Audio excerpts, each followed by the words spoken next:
শুধুমাত্র ঘরে থাকা আটা দিয়ে ডুপ্লিকেট পনির তৈরি করো, একদম পারফেক্ট, খুবই সহজভাবে হয়ে যাবে। এবার ঝটপট রান্না তো এরকমটাই হবে না, দেখো বাজার তো কেউ যেতে পারবে না, সেই জন্য এটা কিন্তু একদম পারফেক্ট। বাড়িতে হলে একবারও বানিয়ে দেখো, তবে এটি স্পঞ্জি হবে না, একটু শক্তটা থাকবে। তাহলে বেশি দেরি না করে চলো ভিডিওটা শুরু করি, একদম শেষ পর্যন্ত দেখো, খুবই দুর্দান্ত হতে চলেছে।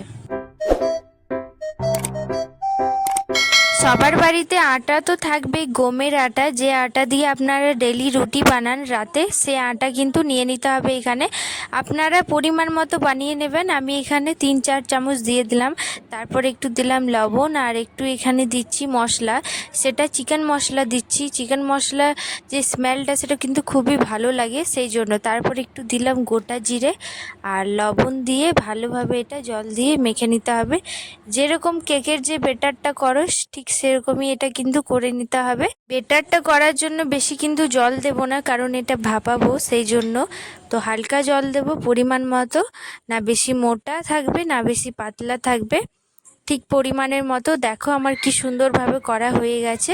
যোন জিনিসটাতে ভাপাবো সেটাতে একটু তেল লাগিয়ে নেব, তারপর এটার মধ্যে বেটার দেব। তার আগে বলে দিই এখানে একটু বাদাম লাগবে, তো বেশি লাগবে না, একটুই লাগবে, তো আমি একটু ছাড়িয়ে নিচ্ছি। আর যে থালাতে আমি ভাপাবো সেটার মধ্যে তেল আগে দিয়েছিলাম, তো ওর মধ্যে বাদামটাকেও দিয়ে দেব।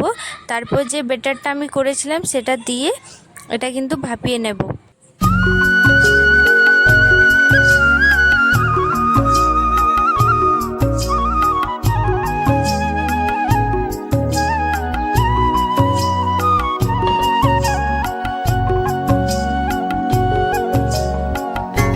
প্রায় 20 মিনিট রাখার পর এটা আমি ঢাকনা খুলে দেখছি যে হলো কি না।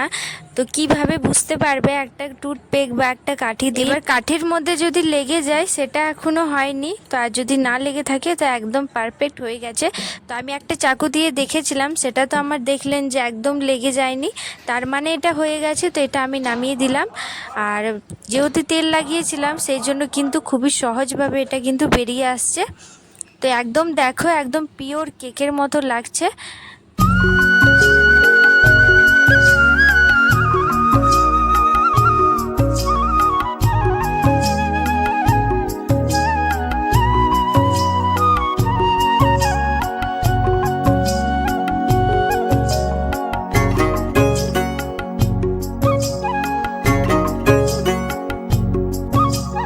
এবার দেখো একদম লাগছে না পনিরের মতো, তবে এটা সফট হয় নাই গো, একটু শক্ত শক্ত আছে, কিন্তু এটা কিন্তু খেতে অনেক টেস্টি হয়, যেহেতু চিকেন মশলাটা দেওয়া আছে সেই কারণে। এবার এটা শুধু ভালো লাগবে না, তার জন্য এটা আমি ফ্রাই করব। তো এখানে একটু নিয়েছি সাদা তেল, এর মধ্যে দেবো একটু লঙ্কা কুচি, আদা রসুন কুচি, আর দেবো গিয়ে চিকেন মশলা, সেটা তো একদম ইম্পর্টেন্ট, সেটাতেই কিন্তু আসল স্বাদ আসবে।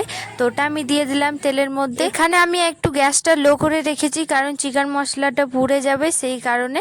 তারপর যে পনিরের টুকরোগুলা সেটা আমি দিয়ে ভালোভাবে এটা কিন্তু ফ্রাই করে নেব, একদম হালকা ফ্রাই করব, ডার্ক ফ্রাই করব না।